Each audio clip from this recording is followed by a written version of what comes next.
Bonjour à tous, nous voici au cours 6 du chapitre 5 qui traite sur les rébellions des patriotes.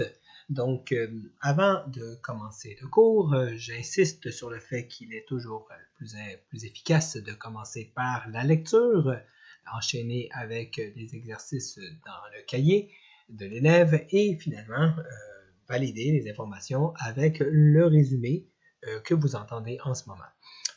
Avant d'entamer ce cours, je tiens à préciser que cette fois-ci, je vais procéder autrement. Au lieu de faire le tour de la lecture que vous avez certainement lu, je vais plutôt me concentrer sur une question qui est un résumé de lecture, donc directement le cahier de l'élève, la vérification de lecture. Excusez-moi, là le voici. Parfait.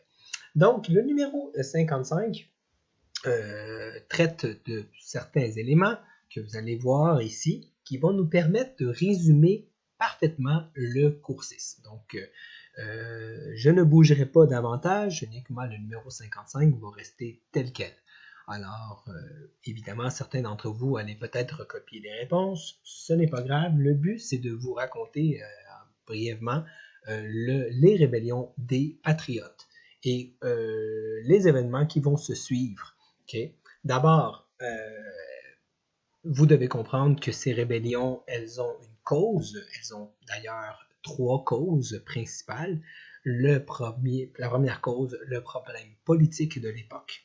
Le fait que nous avons les patriotes qui exigent avoir la responsabilité ministérielle, c'est-à-dire pouvoir contrôler l'exécutif, c'est-à-dire pouvoir nommer les membres de l'exécutif et être ainsi, pouvoir contrôler ainsi les dépenses.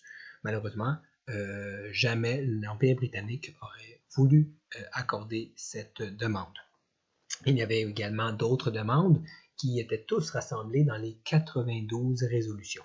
On condamnait dans ces 92 résolutions le fait que, bien sûr, il n'y avait pas de gouvernement responsable, mais également on dénonçait les inactions du gouvernement britannique, autant pour la crise agricole, autant pour l'immigration massive où on avait justement des problèmes de main-d'œuvre.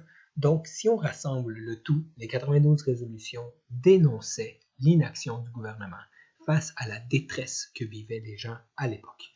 Donc, ces 92 résolutions sont envoyées à Londres et vous l'aurez remarqué, elles sont envoyées en 1834 et ça va prendre 3 ans avant que Londres réponde par les 10 résolutions Russell. Ces deux éléments-là, c'est ce qu'on a vu au cours 5. Et ce qu'on va voir maintenant, les points numéro 3 jusqu'à 11, seront un peu les événements des rébellions.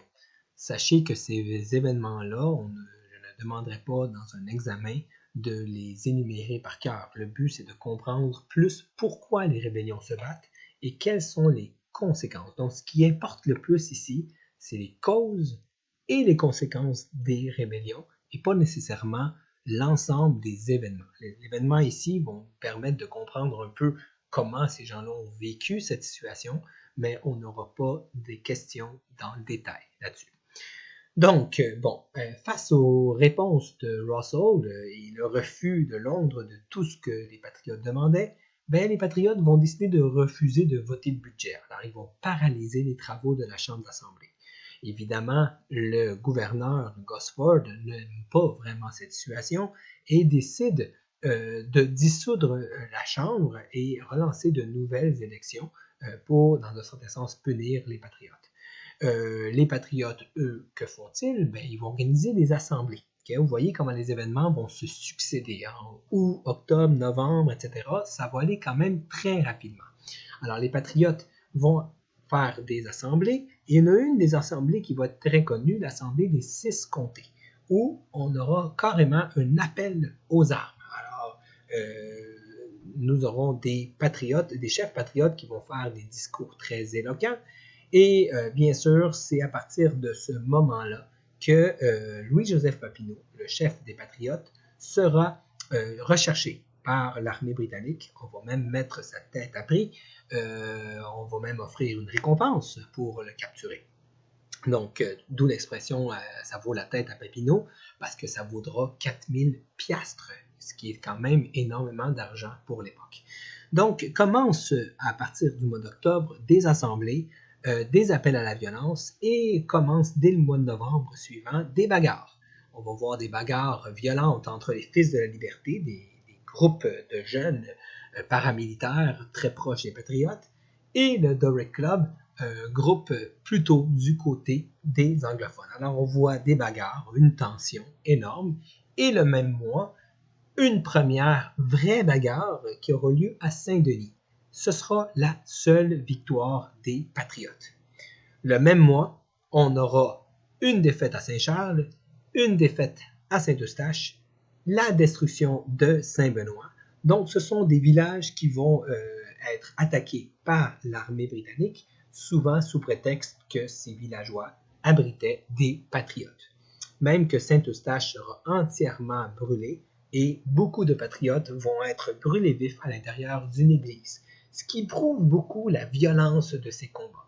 Alors, évidemment, vous l'avez vu dans vos lectures, vous avez lu le dossier sur les patriotes et vous avez remarqué à quel point c'est un événement, ce sont des événements de détresse, c'est des éléments très tristes et qui font en sorte, qui prouvent à quel point les forces étaient inégales. D'un côté, on avait des patriotes avec un armement très élémentaire, et face à eux, une armée très organisée et puissante.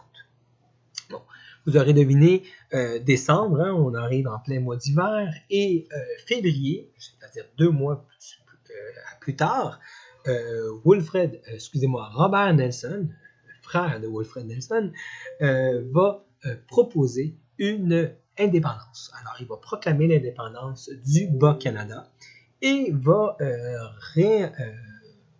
réorienter à nouveau des bagarres où les frères chasseurs, un nouveau groupe de patriotes, vont relancer les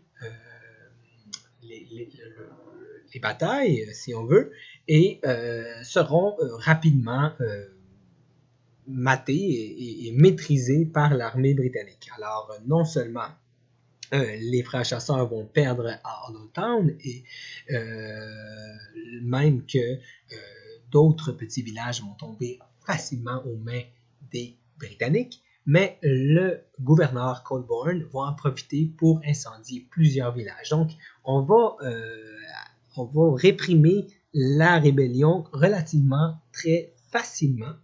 Et l'année suivante, on va même pendre des patriotes à Montréal et déporter plusieurs autres en Australie. Donc, la rébellion des patriotes, elle n'est pas très compliquée à comprendre. C'est un groupe qui se rebelle pour des raisons assez évidentes. Ce sont 3 dossiers qui choquent les patriotes. Le dossier politique, tout ce qui concerne le gouvernement responsable, le dossier social avec l'arrivée massive d'immigrants qui arrivent aussi avec des maladies, et aussi le volet économique, la crise agricole qui fait rage, où nous avons une autorité britannique qui ne règle absolument aucun problème, n'ouvre pas de nouvelles terres, et bien sûr, certains petits scandales de l'époque de corruption font en sorte que la population n'a plus aucune confiance en l'autorité britannique pour régler le problème. Vous l'avez ici maintenant les événements et on va voir au prochain cours, c'est-à-dire le cours 7, comment Londres va tenter de régler le tout et tenter de retrouver une certaine paix dans la colonie. Et c'est là qu'ils vont procéder à tenir compte du rapport d'un dénommé Lord Durham, qui sera le gouverneur qui va remplacer Gosford. Excusez-moi, tantôt quand j'ai dit Gosford, Colborne, il ne s'agissait pas du gouverneur, mais plutôt du général qui va mater la rébellion. Donc, nous aurons Lord Durham qui va remplacer le gouverneur et qui, lui, va plutôt opter pour trouver un compromis, mais en même temps, va proposer quelque chose qui va être assez majeur dans l'histoire du Bas-Canada, c'est-à-dire l'acte d'union.